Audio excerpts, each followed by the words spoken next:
Mi prometida me engañó durante mi despedida de soltero, así que falté a la boda y la dejé sola para que le explique a los invitados por qué la familia del novio y el novio faltaban. Yo, de 31 años, he estado comprometido con Yeli, de 30, por más de un año, la conocí y salí con ella durante 4 años. Hoy se suponía que sería nuestro matrimonio, pero aquí estoy, a kilómetros de distancia, ignorándola y escribiéndole a extraños para sentirme mejor. La semana pasada, mis amigos organizaron un viaje como despedida de soltero. Era un resort rural, nada loco, simplemente una última reunión de camaradería antes del gran paso. El mismo día del viaje, sentí una inquietud extraña, como si algo dentro de mí advirtiera que algo andaba mal, pero no lograba explicarlo. Ella no tenía planes de hacer una despedida para sí misma. En su lugar, decidió quedarse trabajando durante ese fin de semana, adelantando tareas antes de la boda. Me sentí mal por dejarla sola justo cuando nos acercábamos a uno de los momentos más importantes de nuestras vidas. Le dije que no quería ir. Prefería pasar ese tiempo con ella. Pero me convenció de que sería descortés para con mis amigos, que habían planeado todo con anticipación. En ese momento, pensé que tenía razón. Ahora entiendo por qué quiso que me alejara. El viaje resultó agradable. Nada de locuras, ninguna escena desenfrenada. Mis amigos alquilaron una cabaña junto al lago, llenaron la nevera de cerveza y abastecieron la sala con suficientes botanas para alimentar un equipo de fútbol. Soy el primero en casarse, así que todos estaban entusiasmados por celebrarlo. La primera noche la pasamos riendo alrededor de la fogata, contando historias y compartiendo bromas pesadas. Fue todo lo que se espera de una despedida de soltero entre amigos de toda la vida. Pero esa culpa silenciosa no me dejaba tranquilo. Pensaba en ella, sola en casa, trabajando, mientras yo estaba allá relajado. A la mañana siguiente, ya fuera por la resaca o por una corazonada que no podía ignorar, decidí marcharme sin decir palabra. Conduje de vuelta a casa. Mi plan era simple: llegar temprano, prepararle la cena, sorprenderla y compartir una noche tranquila antes del estrés de la ceremonia. Pero al llegar, noté algo fuera de lugar. Había un auto aparcado en la entrada que no reconocí. Su coche estaba guardado en el garaje, como si no hubiera salido en todo el día. Ella, según sus palabras, debía estar trabajando fuera y luego regresar para continuar desde casa. Podría haberme quedado allí, haciéndome todo tipo de teorías, o podía llamarla y preguntarle directamente. Respondió al instante, con una voz alegre. «Hola, amor, ¿cómo va todo?» Tenía un nudo en la garganta y apenas logré responder. «Bien, ¿dónde estás?» Sin dudarlo, dijo, «En el trabajo. ¿Por qué?» «Nada, solo quería saber cómo va tu día». «Bien, bastante ocupado. Estoy tratando de adelantar todo lo posible antes de los días libres». Luego, sin darme tiempo a reaccionar, terminó la llamada diciendo que estaba muy ocupada y comenzó a enviarme mensajes cargados de afecto. «Te amo, te extraño, te pienso cada segundo». Me quedé dentro del coche, completamente inmóvil. No entré por la puerta principal. Algo me dijo que no lo hiciera. En lugar de eso, rodeé la casa y llegué hasta el patio trasero. Desde allí se veía la ventana del dormitorio. Las cortinas estaban cerradas, pero los sonidos que salían de la habitación eran claros como el agua. La escuché. Estaba allí, riéndose, murmurando cosas que no tenían nada que ver con trabajo. Había otra voz. La de un hombre. Él también reía, hablaba con confianza, como si ese espacio ya le perteneciera. Saqué el teléfono y comencé a grabar. No sabía si necesitaría pruebas más adelante, pero por algún motivo, lo hice. De pie en el frío, con el alma rota, la escuché decir: «Todavía no puedo creer que esté haciendo esto aquí. Es tan bueno, quiero otra ronda». Luego vino una risa masculina, y algo que le susurró, pero no pude distinguir qué fue. Después, hubo silencio, seguido de sonidos que no puedo borrar de mi memoria. Su voz, sus gemidos, llenaron el aire. Se hacían más intensos con cada segundo. Fue demasiado. Me rompí por dentro. Pensé en entrar, patear la puerta y atraparlos allí mismo, pero el cuerpo no me respondió. Estaba congelado, paralizado por la traición. Me di media vuelta, caminé hasta el auto y me alejé. Podría haber entrado y terminado todo ahí, pero ¿para qué? Ya lo sabía todo. Solo quería desaparecer. Entrar a enfrentarlo solo me hubiera dejado con una denuncia, una pelea inútil, y ellos seguirían con lo suyo mientras yo cargaba las consecuencias. Regresé con mis amigos. No hablé. Solo bebí, hasta que perdí el sentido. Quería silenciar el dolor de alguna forma. Me arrojaron a la piscina tratando de animarme, pero yo solo quería hundirme. Hasta que Sane, mi amigo más cercano, me llevó aparte. Le conté todo. Lo vi enfurecerse, como si el daño también se lo hubieran hecho a él. Y en ese momento supe que no estaba solo. Conversamos durante horas. Le confesé que no podía quedarme de brazos cruzados, que quería que ella pagara. Él propuso algunas ideas locas, venganzas exageradas, pero una de ellas me pareció perfecta. Y la escogí. Después de decidir qué iba a hacer, todo se sintió como si hubiese presionado pausa en mi vida y ahora estuviera viendo una película en la que yo mismo era el protagonista derrotado. No había vuelta atrás. Había escuchado su voz, había grabado sus gemidos, había sentido como algo dentro de mí se quebraba y no me interesaba repararlo. Sane y yo nos marchamos del resort al día siguiente. Nadie preguntó nada. Sabían que algo andaba mal, pero respetaron mi silencio. Durante el camino de regreso, no hablamos mucho. Solo el ruido del motor llenaba los espacios vacíos entre nosotros. Mi amigo me dejó en su casa y me ofreció quedarme allí cuanto tiempo quisiera. Le agradecí, aunque por dentro sentía que el agradecimiento era una palabra demasiado pequeña para lo que realmente significaba tenerlo a mi lado. Esa noche no dormí. Pensé en 1000 formas de enfrentarla, de gritarle en la cara, de humillarla como ella me había humillado a mí. Pero en cada uno de esos escenarios, yo terminaba viéndome patético, como alguien que todavía quería respuestas de alguien que ya lo había destruido. No. Yo no necesitaba explicaciones. Necesitaba desaparecer de su vida, pero dejar una cicatriz. Una marca imborrable que le recordara lo que había perdido. A la mañana siguiente le escribí. Le dije que volvería a casa al día siguiente, que había pasado una noche estupenda con los chicos y que estaba emocionado por verla. Me respondió con total tranquilidad. Me dijo que iría a casa de sus padres, que se quedaría allá hasta el día de la boda. Me deseó un buen viaje de regreso. Me dijo que me amaba. Me dijo que no podía esperar a verme en el altar. Estuve a punto de romper el teléfono de la rabia. Pero me contuve. No era el momento. Mi plan apenas comenzaba. Esa noche, Sane fue a revisar mi casa. Me envió un mensaje. El auto sigue ahí. Tu intuición era correcta. Todavía está con él. No respondí. No hacía falta. Mi cuerpo temblaba por dentro, pero mi mente estaba decidida. Cuando volví a casa al día siguiente, la casa olía a desinfectante. Todo estaba perfectamente acomodado. La cama hecha. La cocina limpia. Nada fuera de lugar. Si no supiera la verdad, habría pensado que esa casa era el reflejo perfecto de la armonía. Pero lo sabía. Sabía exactamente lo que había ocurrido entre esas paredes. No toqué la cama. No entré al dormitorio. Me instalé en el sofá y allí dormí los días previos a la boda. Fingí que todo estaba bien. Le escribía mensajes dulces. Hacía planes sobre la luna de miel. Le mandaba fotos viejas nuestras. Ella respondía con entusiasmo, con amor fingido. Si había remordimiento en sus palabras, era tan ligero que apenas se notaba. Yo, por mi parte, me sentía como un actor interpretando el papel de su vida. El día anterior a la boda, le dije que debía recoger a mi abuela en el aeropuerto. Me respondió emocionada, diciendo que estaba feliz de que ella pudiera estar presente. Me pidió que le enviara fotos del encuentro. Fingí malentendidos con los horarios, retrasos en el vuelo, cualquier excusa para no verla. Mientras tanto, seguía publicando historias en redes sociales, mostrando el vestido, las flores, sus amigas arreglándose, el peinado, los zapatos, todo. Era como si estuviera protagonizando la boda del año.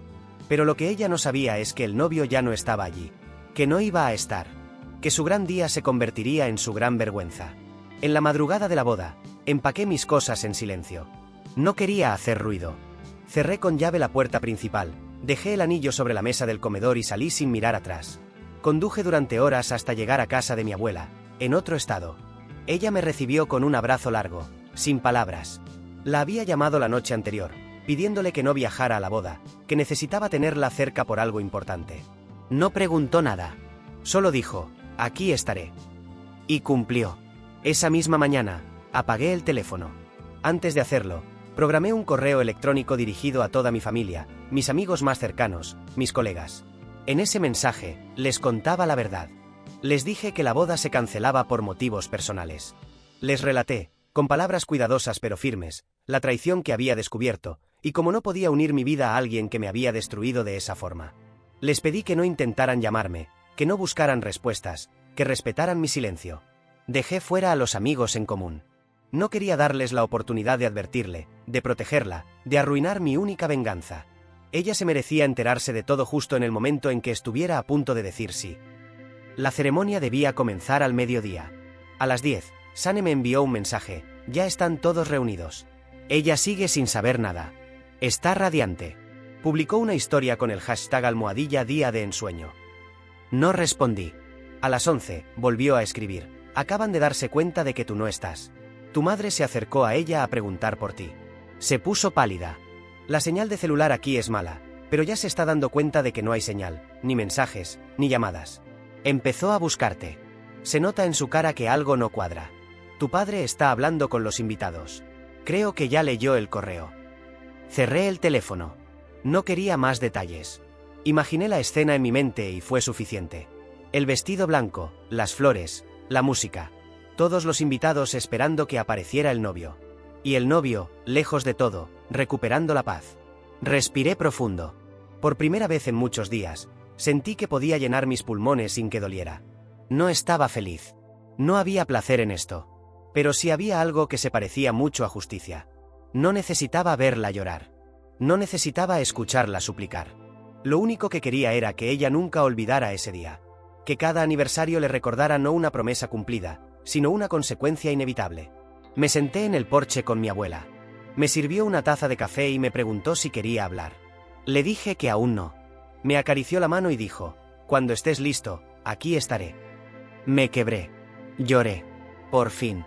La tarde del día en que cancelé mi boda fue, curiosamente, una de las más tranquilas que había tenido en semanas. No hubo caos a mi alrededor, solo el suave murmullo del viento entre los árboles del jardín de mi abuela, el canto lejano de algunos pájaros y el vaivén monótono de mis pensamientos, que iban y venían como olas que no terminaban de romper.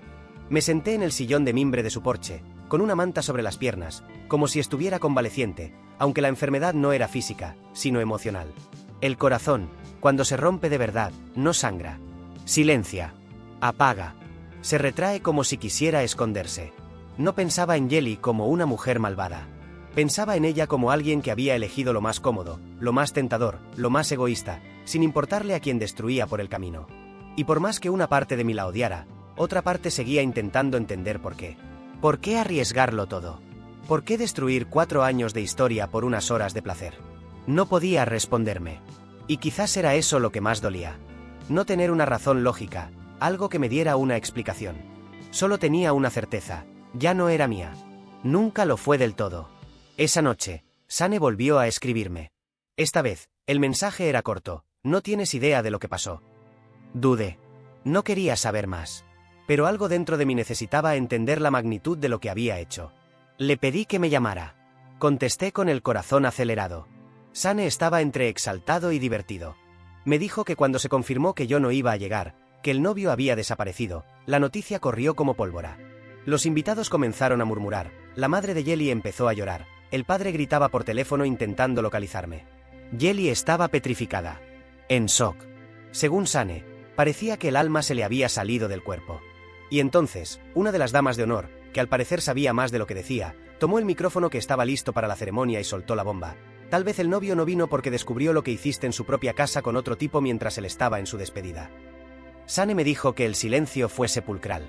Algunos rieron, otros gritaron, unos pocos se levantaron indignados y se marcharon. Yeli rompió en llanto, gritó, y trató de irse, pero alguien más, una prima mía, al parecer, la detuvo para lanzarle en la cara una copa de champaña.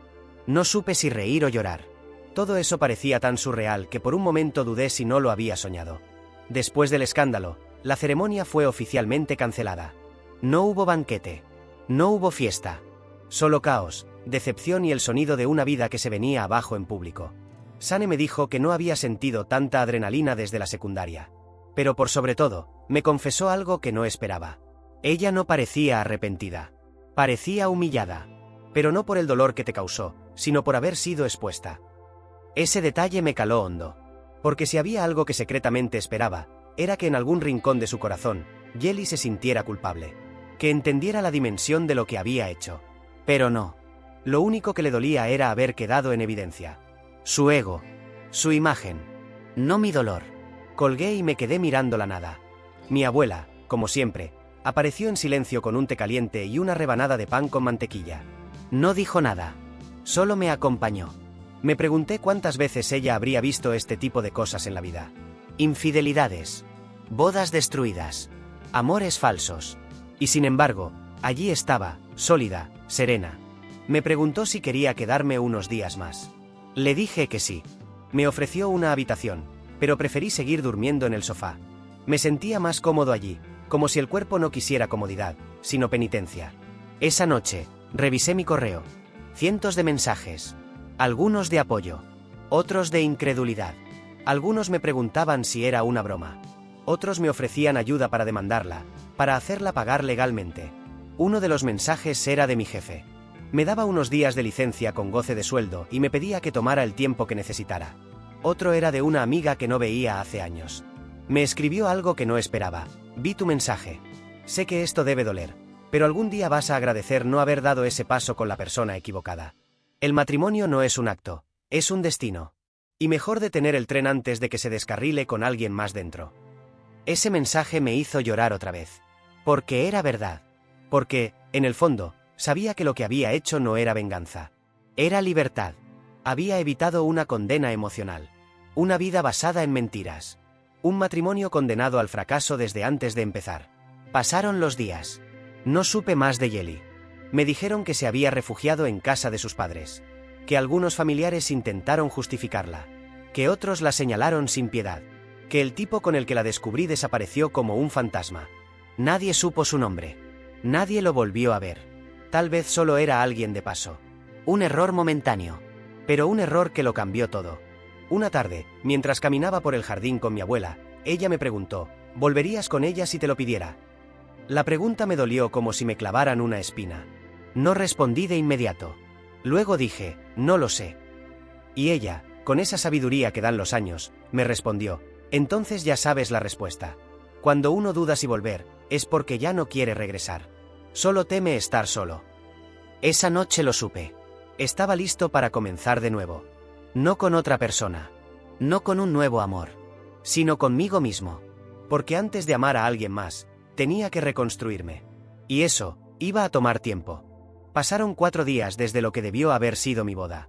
4 días desde que me alejé de todo, desde que decidí elegir el silencio sobre el escándalo, la retirada sobre el enfrentamiento. Pero la tranquilidad era engañosa. No venía de un alma en paz, sino de una mente agotada, de un corazón que aún no sabía cómo sanar. Durante esos días no había escuchado su voz, ni leído sus mensajes, ni sentido el más mínimo deseo de saber cómo estaba. Yeli se había convertido en una sombra que prefería mantener lejos. Pero el pasado, especialmente uno tan reciente y tan profundo, no desaparece solo porque uno cierre los ojos. Y esa mañana, sin previo aviso, reapareció. Mi teléfono, que había mantenido apagado durante días, lo encendí por un impulso tonto, quizás por curiosidad. Lo había dejado en silencio, sin notificaciones. Y aún así, apenas la pantalla cobró vida, vi su nombre ahí. No una, ni dos. 27 llamadas perdidas. 43 mensajes. 3 correos. Algunos de voz. Me quedé mirando la pantalla como si estuviera viendo una bomba sin detonar. No quería escucharla. No quería leerla. Pero algo en mí, no sé si sed de justicia, deseo de escucharla sufrir o simple masoquismo, me obligó a abrir uno de los audios. Su voz era suave, casi un susurro. No lloraba, pero se notaba la tensión, el miedo. Sé que sabes. No sé cómo te enteraste, pero lo sé. Estoy destrozada. Por favor, háblame. Déjame explicarte. No fue lo que parece. Fue un error. Un error estúpido. No quería que esto pasara. Te amo. Te juro que te amo. Solo dime que estás bien. No me ignores. No me dejes sin una respuesta. Cerré el mensaje. No podía seguir. ¿No fue lo que parece? Esa frase, repetida por generaciones de traidores, me revolvió el estómago. ¿Qué parte de lo que escuché, de lo que grabé, de lo que presencié, no era lo que parecía? ¿Los gemidos? ¿La risa entre sábanas? ¿El auto estacionado fuera de mi casa durante días? Su voz, antes dulce para mí, ahora sonaba como una melodía ajena, sin alma. Como un eco lejano de algo que alguna vez fue real y ya no existía. Pero eso no fue todo. Más tarde, llegó un nuevo correo. Esta vez, largo. Detallado. Una confesión escrita. Decía que conocía a ese tipo desde hacía un año, que trabajaban en la misma empresa, aunque en diferentes departamentos. Que había habido tensión, coqueteos, miradas, pero que nunca pasó nada, hasta ese fin de semana. Que ella se sentía sola, que se sentía presionada por la boda, que todo era demasiado. Y que él apareció justo cuando ella se sentía vulnerable. Que solo fue una vez. Que cuando lo hice, me odié, decía. Que no sabía cómo mirarme después. Que se arrepentía. Que me amaba. Que me rogaba que no destruyera todo por un desliz. Que fuéramos a terapia. Que lo intentáramos. Lo leí todo, sin pestañear. Y al terminar, supe con absoluta claridad que nunca habíamos sido verdaderos el uno para el otro. Porque el amor no busca excusas. El amor no se tambalea ante el primer impulso. El amor no traiciona y luego pide comprensión. Cerré el correo sin responder. Me fui a caminar por el campo, por las tierras detrás de la casa de mi abuela. Necesitaba sentir tierra bajo mis pies, algo real, algo que no me mintiera. El viento golpeaba mi rostro con fuerza, pero no me importaba. En medio de la caminata, me encontré con un viejo granjero que saludó con la cabeza. Me detuve a su lado. Me dijo que había escuchado de la boda que no fue. El pueblo era pequeño, las noticias corrían. Pensé que iba a sermonearme o darme consejos. Pero solo dijo, hiciste bien. El matrimonio es como una semilla. Si la siembras en tierra podrida, por más que la riegues, jamás dará buen fruto. Le agradecí con un apretón de manos. Esa frase quedó rebotando en mi cabeza por horas. Esa noche, Yeli volvió a llamar. Esta vez atendí. No por ella, sino por mí. Quería escucharla. Quería ponerle fin a esa etapa con palabras que no dejaran dudas. Cuando respondió, soltó un sollozo que sonó tan ensayado como una escena de telenovela. Gracias por contestar, dijo. Me quedé en silencio. Sé que lo arruiné todo, pero no sabes cómo me siento. Entonces, hablé. Y lo hice con una calma que incluso me sorprendió. Le dije que ya no me interesaba cómo se sentía. Que no necesitaba su versión de los hechos. Que todo lo que debía saber, ya lo sabía. Que no había confusión ni posibilidad de reconstrucción. Le dije que no la odiaba, pero que tampoco volvería a confiar en ella. Le dije que nuestro compromiso estaba muerto. Que mi amor por ella se había desvanecido con sus gemidos en esa habitación. Que deseaba que algún día se perdonara a sí misma, pero que yo no pensaba ayudarla en ese proceso. No gritó. No imploró. Solo lloró. Y colgó. Así, sin más. Cerré los ojos y respiré. No sentí alivio. Ni rabia. Solo un vacío. Pero era un vacío limpio. Un terreno baldío en el que, quizás, con el tiempo, podría construir algo nuevo. Me senté con mi abuela a cenar. Me miró con sus ojos sabios y me dijo, ahora sí. Has cerrado la puerta. Asentí. Había cerrado la puerta. Pero al mismo tiempo, una ventana se había abierto. Una ventana hacia mí mismo. Hacia el hombre que era antes de todo esto. Hacia la versión de mí que aún podía reconstruirse. Porque en el fondo, eso era lo que necesitaba. Volver a encontrarme. Volver a empezar. Los días que siguieron a nuestra última llamada fueron, paradójicamente, más duros que los anteriores. Porque si bien ya no tenía dudas, si bien ya no existía ese anhelo de una explicación o de una disculpa, ahora enfrentaba algo más profundo, el eco del vacío. Una vez que colgué esa llamada con Yeli, supe que jamás volvería a tener contacto con ella. Pero eso no detuvo al mundo de seguir girando. Ni a los rumores de circular. Lo que había comenzado como un secreto descubierto se convirtió, sin que yo lo provocara, en un escándalo viral. Todo empezó con una publicación en redes sociales.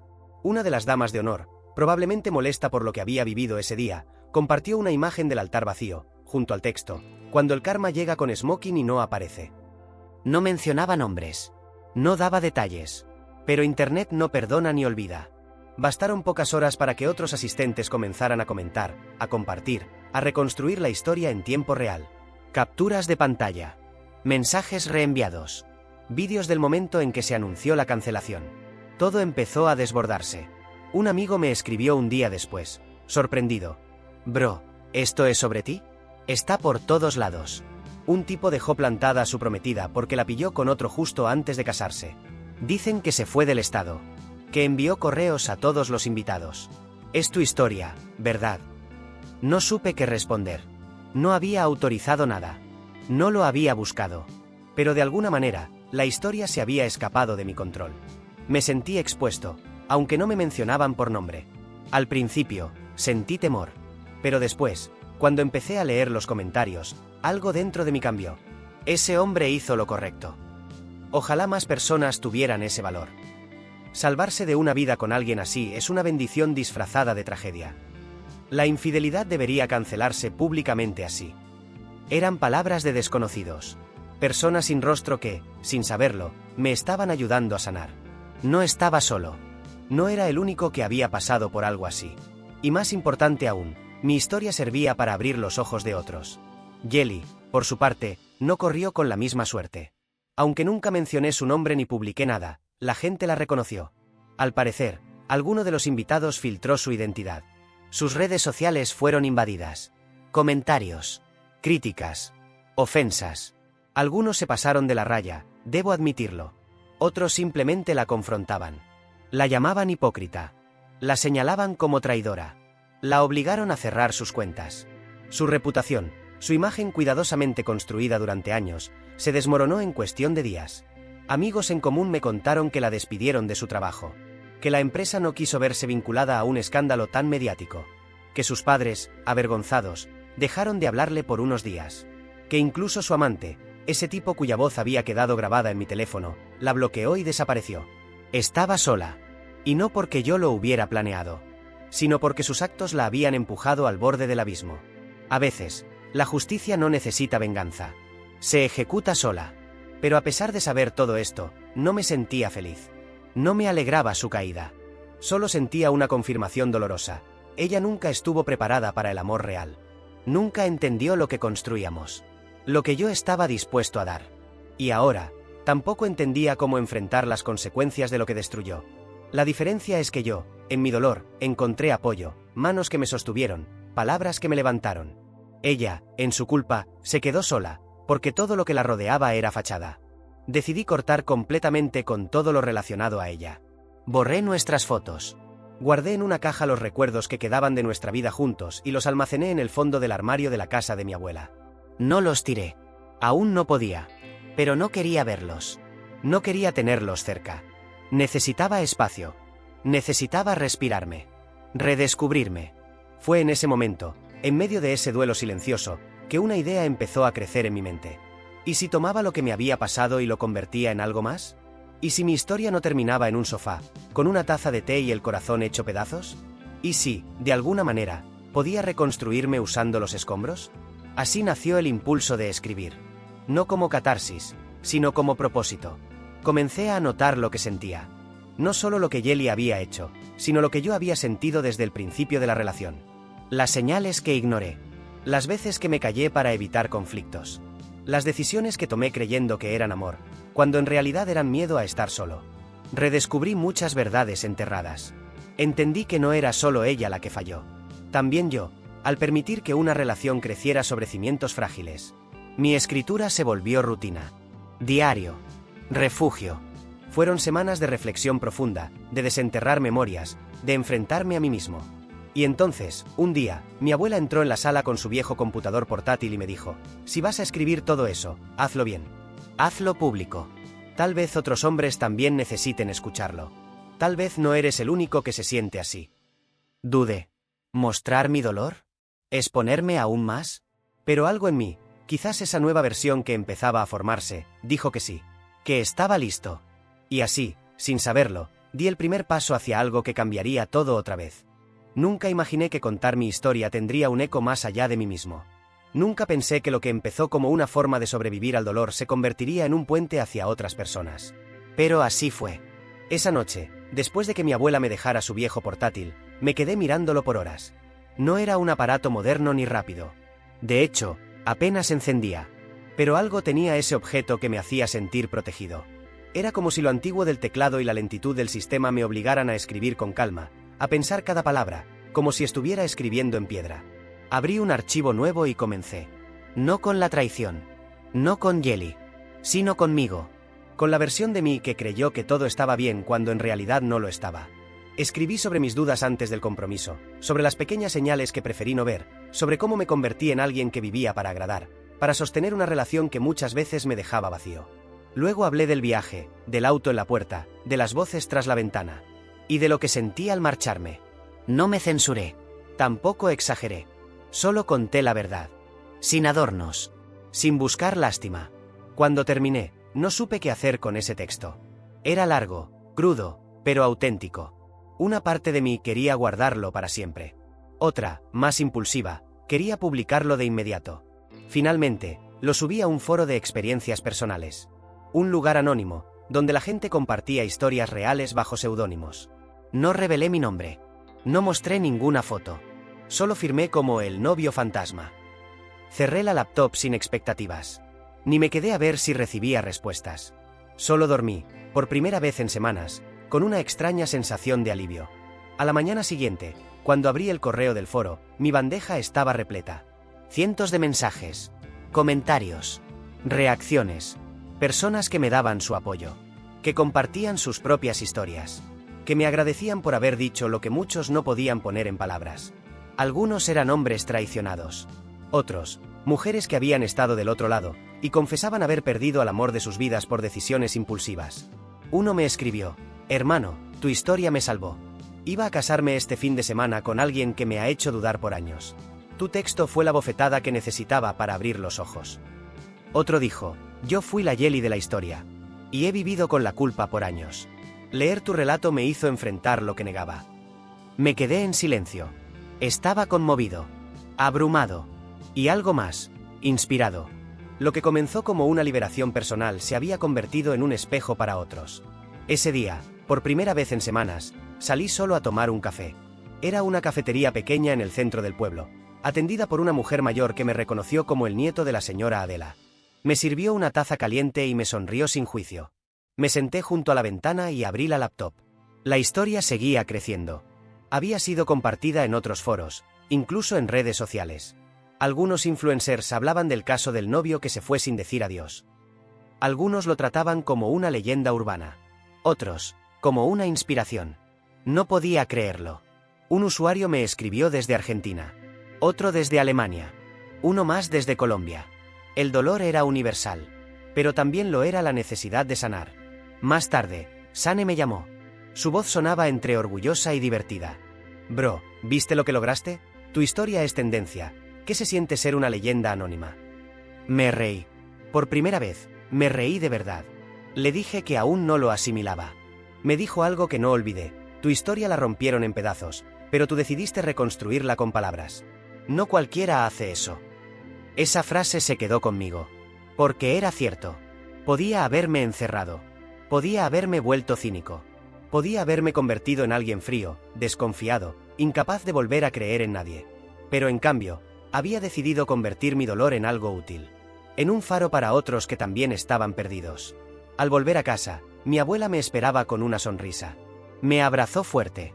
Me dijo que su nieto había nacido otra vez. Que los golpes de la vida no nos mataban, solo nos moldeaban. Me sirvió sopa caliente y encendió la radio. La vida, en su casa, siempre era simple. Y esa simplicidad era lo que me estaba salvando. Esa noche, decidí responder algunos de los mensajes más profundos. Uno de ellos era de una psicóloga que trabajaba con hombres que habían sufrido traición emocional. Me ofreció una videollamada. Acepté. Hablamos durante 2 horas. Me dijo que mi relato era un ejemplo perfecto del duelo relacional. Que había pasado por todas las etapas: negación, ira, negociación, dolor, y ahora estaba entrando en la aceptación. Me recomendó escribir más. Tal vez incluso recopilar historias similares. Crear una red. Y de repente, una nueva idea empezó a nacer en mi mente. ¿Y si no era solo un texto? ¿Y si era el comienzo de algo más grande? Cerré el portátil y miré al cielo estrellado desde el porche. Por primera vez en mucho tiempo, no sentí rabia, ni tristeza. Solo determinación. Tal vez, solo tal vez, este desastre era el inicio de mi verdadero propósito. Tal vez la peor traición de mi vida había sido también mi mayor liberación. Había algo diferente en el aire la mañana que desperté y descubrí que un canal de YouTube con millones de seguidores había leído mi historia en voz alta. Me llegó el enlace por correo, enviado por un lector anónimo que simplemente escribió: tu voz ya no es solo tuya, hermano. Gracias por compartirla con el mundo. Hice clic. Escuché. Era extraño oír mi dolor contado por otra persona, pero también liberador. Ya no era solo mi relato. Era un testimonio colectivo. El canal no revelaba nombres ni detalles personales, pero el tono era respetuoso, sincero.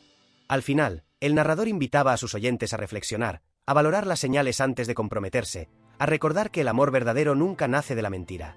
Cerré los ojos y respiré hondo. Algo estaba cambiando. Y yo lo sabía. Ese mismo día, recibí una invitación para participar de manera anónima en un podcast de relaciones. Me ofrecieron grabar mi historia bajo un seudónimo, protegieron mi identidad, y me prometieron que el enfoque sería de sanación, no de espectáculo. Dudé. Parte de mí aún sentía que era demasiado pronto. Pero otra parte, esa que había sobrevivido al derrumbe y se estaba reconstruyendo, quería hablar. Quería llegar más lejos. Acepté. Y durante la entrevista, dije cosas que no había dicho en voz alta, ni siquiera a Sane, ni a mi abuela. Hablé de cómo uno puede perderse en una relación sin darse cuenta. De cómo idealizamos a las personas, y en ese proceso, nos borramos a nosotros mismos. De cómo es posible amar profundamente y aún así ser traicionado. Y de cómo la traición no define quién eres, sino lo que el otro no supo valorar. La respuesta fue inmediata. Cientos de comentarios. Hombres y mujeres que me decían que habían vivido historias similares, pero nunca se habían atrevido a contarlas. Me agradecieron por poner en palabras su dolor. Algunos me decían que habían decidido cancelar bodas, otros que por fin entendían por qué su relación anterior los había destruido tanto. Y otros más, simplemente me decían, gracias por recordarme que no estoy solo. Esas palabras eran como bálsamo en una herida abierta. No curaban de golpe, pero ayudaban a cicatrizar. Una semana después, me contactaron de una editorial pequeña. Habían leído mi publicación original y escuchado el podcast. Me ofrecieron la posibilidad de convertir mi historia, junto con otras vivencias similares, en un libro. No para hacer dinero con tu dolor, me dijeron, sino para abrir una conversación que casi nadie quiere tener, la vulnerabilidad masculina después de una traición. Me quedé helado. ¿Un libro? ¿Yo? ¿El tipo que huyó de su boda y se refugió en el sofá de su abuela? Pero esa misma noche, mi abuela me dijo algo que terminó por convencerme. Cuando Dios permite que una vida se quiebre, es porque hay muchas otras que se están por reconstruir gracias a ese ejemplo. No lo hagas por ti. Hazlo por los que vienen detrás. Así que empecé a trabajar. Cada mañana me despertaba temprano, caminaba un rato, tomaba café con mi abuela y luego me sentaba a escribir. A veces durante horas. Otras veces solo unos minutos. Había días en que todo fluía como un río. Y otros en los que las palabras se negaban a salir, como si aún dolieran demasiado. Pero no me detuve. Sane me ayudaba a recordar detalles, a revisar capítulos, a contar el lado que solo un mejor amigo puede narrar. Y a través de ese proceso, también nuestra amistad se profundizó. No solo por lo que él había hecho por mí, sino porque compartimos nuestras propias inseguridades. Descubrí que él también había sido traicionado años atrás, que lo había enterrado bajo toneladas de bromas y sarcasmo, y que ver mi historia le había permitido enfrentar su propio dolor. Lo abracé fuerte cuando me lo confesó, porque entendí que a veces no solo contamos historias para sanar, sino para abrir la puerta a que otros también se atrevan a hablar. Una tarde, mientras revisaba mensajes, me topé con uno distinto. Era de una mujer llamada Elena. Me decía que había leído mi relato, que se había sentido profundamente conmovida, y que no me escribía para consolarme, sino para agradecerme. No sé si esto tenga sentido para ti, pero tu historia me hizo enfrentar la mía. Yo fui la otra. No en tu caso, pero sí en otro muy parecido. Y siempre me conté la historia de que no era tan grave, que solo era una conexión, que él estaba en una relación vacía. Pero leer tu relato me abrió los ojos. Me vi reflejada en ese espejo, y me odié. Y por eso decidí escribirte. Porque necesitaba pedirle perdón a alguien, aunque no seas tú. Aunque no me debas nada. Me quedé leyendo ese mensaje una y otra vez. No respondí enseguida. Pero días después lo hice. Le dije que no podía perdonarla porque no era a mí a quien debía ese perdón. Pero sí le agradecí por tener el valor de mirarse. Y eso fue suficiente. Pasaron las semanas. El libro tomó forma. La editorial confirmó que lo publicaría antes de fin de año. Me ofrecieron hacer algunas charlas, siempre anónimas, en universidades. En una de ellas, me paré frente a una sala llena de estudiantes y conté mi historia desde el corazón. Al final, una joven se me acercó llorando. Me dijo que había estado a punto de casarse con un hombre que la manipulaba emocionalmente, que la hacía sentir culpable por tener dudas. Gracias por recordarme que el amor no debería doler desde el inicio, me dijo. Le di un pañuelo. Le dije que su historia apenas estaba comenzando. Igual que la mía. Y en medio de todo eso, por primera vez, comencé a sentir algo nuevo. Una especie de paz. No total, no permanente, pero sí real. Me miraba al espejo y ya no veía a un hombre roto. Veía a alguien en proceso. A alguien que había tocado fondo, pero en lugar de quedarse allí, decidió construir una escalera. Peldaño por peldaño. No estaba buscando a nadie. Y lo digo sin rodeos. Después de todo lo que había vivido, la idea de abrir mi corazón a otra persona me parecía tan lejana como intentar tocar el horizonte con las manos. Mi prioridad era reconstruirme. Seguir escribiendo. Aprender a confiar en mí. Pero la vida, con su forma curiosa de entrelazar caminos, a veces te lanza encuentros cuando menos lo esperas. Y eso fue lo que pasó el día que conocí a Emilia. Fue en una charla organizada por la editorial en una biblioteca pública. No era una conferencia masiva. Apenas una docena de personas. Algunos eran estudiantes. Otros, lectores anónimos que habían seguido mi historia desde el foro original. No me presenté con mi nombre real. Me mantuve como el novio fantasma, por decisión propia. Aún no sentía que el mundo estuviera listo para saber quién era yo. O quizás yo aún no estaba listo para enfrentar al mundo con mi nombre completo. Después de hablar, firmé algunos libros con ese seudónimo y me preparé para marcharme. Fue entonces cuando ella se acercó. No con timidez, tampoco con atrevimiento. Simplemente con una calma que desarmaba. «Hola», dijo. «Solo quería agradecerte. No vine por curiosidad. Vine porque necesitaba entender que no soy la única que ha tenido que aprender a soltar sin tener todas las respuestas». Me quedé en silencio. La miré. Era una mujer de unos 30 y pocos. Cabello oscuro, mirada serena, y una presencia que no pretendía impresionar. Era simple, honesta. Le sonreí. «Gracias por venir», respondí. Pensé que ahí acabaría todo. Pero me preguntó si podía invitarme un café. No como una cita, aclaró. Solo como una conversación entre dos sobrevivientes. Dudé, pero acepté. Fuimos a una cafetería cerca del parque. Nos sentamos frente a frente. Y empezamos a hablar. No de lo que habíamos perdido, sino de lo que habíamos aprendido. Emilia me contó que había estado comprometida hacía 2 años. Que su pareja había decidido irse sin explicaciones un mes antes del matrimonio. Que al principio pensó que había algo malo en ella. Que luego entendió que había sido una liberación disfrazada de abandono. Compartimos silencios. Risas breves. Confesiones suaves. No hubo coqueteo. Ni miradas cargadas de intención. Solo 2 almas que, por un momento, encontraron refugio en la experiencia del otro. Después de ese día, no la busqué. No le pedí su número. No la añadí en redes. Pero ella, al parecer, pensó igual. Una semana después, me escribió a través del correo de la editorial. Me dijo que la charla le había hecho bien, pero que la conversación posterior le había hecho mejor. Y que, si alguna vez quería caminar por el parque sin hablar de pasado, ella estaría por ahí, todos los sábados por la mañana, con su termo de té y su libro en la banca de la entrada. No le respondí de inmediato. Pero el sábado siguiente, fui. La vi desde lejos. Estaba allí, sentada, leyendo, como si el mundo a su alrededor no existiera. Me acerqué. Me miró. Y sonrió. «Llegaste», dijo. «Sí», respondí. «No por el té», agregué con una sonrisa tímida. «Ni por el libro». Caminamos. Hablamos de tonterías. De películas. De recetas. De infancia. De abuelas sabías. No mencionamos a quienes nos rompieron.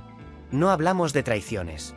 Era como si ambos supiéramos que esa parte ya había sido escrita, y ahora nos tocaba narrar algo nuevo, aunque sin ponerle etiquetas. Durante los días siguientes, esa rutina se volvió sagrada. Un café, una caminata, un par de bromas. Y luego, cada uno a su mundo. Nunca cruzamos la línea. Nunca forzamos una intimidad que no estuviera lista para nacer.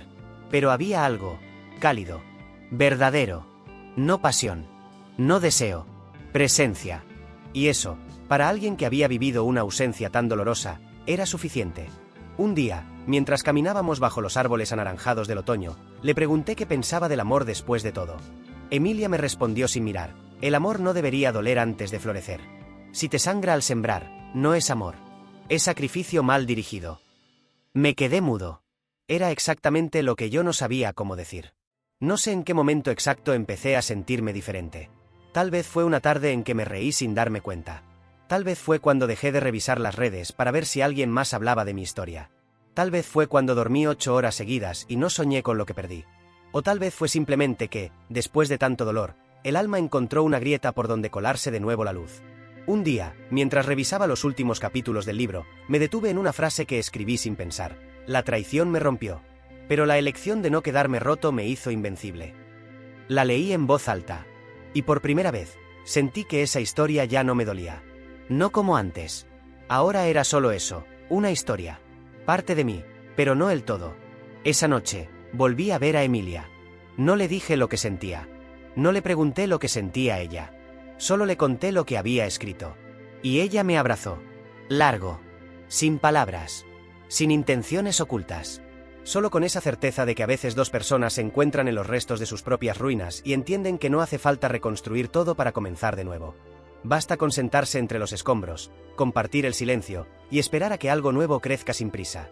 No todo necesita un final perfecto. A veces, lo único que uno necesita es un cierre verdadero. No aquel que te regala la justicia divina, ni el que Hollywood escribe con música de fondo y besos bajo la lluvia. Hablo del cierre silencioso. El que ocurre cuando dejas de buscar respuestas y empiezas a hacer las paces con lo que no tendrá explicación. El que llega cuando dejas de mirar atrás esperando que lo que dolió tenga sentido, y en cambio, decides mirar al frente, aunque todavía no veas el camino completo. Así me sentía. Como alguien que ya no necesitaba reconstruir lo perdido, sino caminar con dignidad entre lo nuevo, lo incierto, lo posible. Emilia seguía allí. Nunca invadía. Nunca presionaba. Era como el mar, constante, suave, presente. No nos habíamos besado. No habíamos hablado de nosotros. Pero algo en su presencia me enseñaba a respirar distinto. Me mostraba que no todas las personas vienen a romper. Algunas llegan a mostrarte lo que es tener calma después del caos. Una mañana, mientras desayunábamos con mi abuela, ella me miró por encima de la taza de café y dijo algo que me dejó sin aliento. Ya no sueñas con ella, ¿verdad? Me quedé en silencio. Tenía razón. Yeli había desaparecido incluso de mis pesadillas. Ya no había rabia. Ya no había imágenes de esa noche, ni autos extraños, ni grabaciones escondidas. Solo el eco tenue de una historia que ya no me pertenecía. Esa misma noche, entré a la habitación donde había guardado todo lo relacionado con la boda. La caja con fotos. El anillo que nunca usé. Las invitaciones. Las cartas. Abrí la tapa. Una a una, tomé las cosas y las observé. No lloré. No temblé. Solo las miré con la extrañeza de quien observa la ropa que usó una versión pasada de sí mismo. Luego, la cerré de nuevo. No la tiré. No necesitaba destruir el pasado para avanzar. Solo necesitaba que no me controlara. El libro salió publicado una semana después. El título no llevaba nombres. Solo decía, lo que no fue, me salvó. En la dedicatoria escribí, para todos los que fueron traicionados y decidieron no traicionarse a sí mismos. En pocas semanas, el libro empezó a moverse. No se volvió un fenómeno de ventas ni llenó librerías. Pero llegó a quienes debía llegar. Gente que me escribía diciendo, lo necesitaba. Escribiste lo que nunca pude decir. Gracias por poner palabras a lo que solo sabía sentir. Y en el fondo, ese era el propósito desde el principio. No vengarme. No exponer a nadie. Solo usar el dolor como semilla. Para otros. Para mí. Para lo que vendría después. Un día recibí un mensaje inesperado. Era de Yeli. Corto. Claro. Leí tu libro. Lloré. Lo lamento. De verdad. No sentí rabia. No sentí compasión. Solo una lejana tristeza. Como cuando ves una casa antigua donde viviste venirse abajo bajo la lluvia. Le respondí solo esto. Espero que algún día te ames lo suficiente como para no hacerle a nadie más lo que me hiciste a mí. Nada más. No hubo respuesta. Y no la necesitaba. Volví a caminar por el parque donde solía encontrarme con Emilia. Un día ella no fue. Luego otro. La tercera semana, entendí que quizás su misión en mi vida no era quedarse, sino acompañarme el tiempo justo para mostrarme que podía seguir. Que todavía había seres humanos buenos. Que no todo el mundo jugaba con los sentimientos ajenos. Me dolió su ausencia. Pero no como la pérdida de un amor. Más bien como la partida de un maestro. Me dejó una carta tiempo después. La había dejado en la biblioteca. En ella decía, no quería quedarme y repetir patrones. No quería que tú sintieras que me necesitabas como muleta emocional. Estás listo para volar solo. Si nuestros caminos se cruzan de nuevo, que sea porque ambos elegimos encontrarnos. No porque el dolor nos haya unido. Sonreí. Porque entendí. Porque por fin entendía todo. A veces, lo más valiente que alguien puede hacer por ti, es irse en paz. Sin ruido. Sin trauma. Meses después, me mudé. No a otro país. Solo a otra ciudad. Empecé a dar charlas sobre relaciones conscientes. No como gurú. No como terapeuta. Solo como alguien que conoció el infierno emocional y decidió no quedarse a vivir en él. Conocí más personas. Escuché más historias. Cada una distinta. Cada una válida. Algunas dolorosas. Otras inspiradoras. Pero todas tenían algo en común, el deseo de sanar. Y ese deseo, cuando se comparte, se vuelve combustible para empezar de nuevo. Una noche, parado frente a un grupo de jóvenes que me escuchaban con atención, terminé mi relato con una frase que surgió sin pensarlo, pero que me brotó del alma: no le temo al amor. Le temo a no reconocerme a mí mismo mientras intento retener a alguien que ya se ha ido. Todos se quedaron en silencio. Y luego, uno de ellos se acercó, me abrazó y me dijo: Gracias por enseñarme que también podemos amar sin volvernos mártires. Hoy, no estoy enamorado, pero estoy en paz. Hoy no tengo pareja, pero tengo esperanza. Hoy no construyo castillos en el aire, pero sí tengo cimientos fuertes para cuando quiera levantar algo nuevo. Porque aprendí que no se trata de encontrar a alguien que te complete. Se trata de ser completo por ti mismo, para que cuando llegue alguien más, no le entregues tus restos, sino tu esencia. Y si no llega nadie, tampoco importa. Porque no vine a esta vida a esperar que alguien me salve. Vine a descubrir que puedo ser mi propio hogar. Así termina esta historia. No con un vivieron felices para siempre, sino con un viví, aprendí y sigo caminando. Si estás escuchando esto y alguna vez sentiste que el mundo se te venía abajo, recuerda esto. A veces, lo que se rompe no es una pérdida, sino una liberación. Y a veces, la ausencia más dolorosa, es lo único que te empuja a encontrarte de nuevo.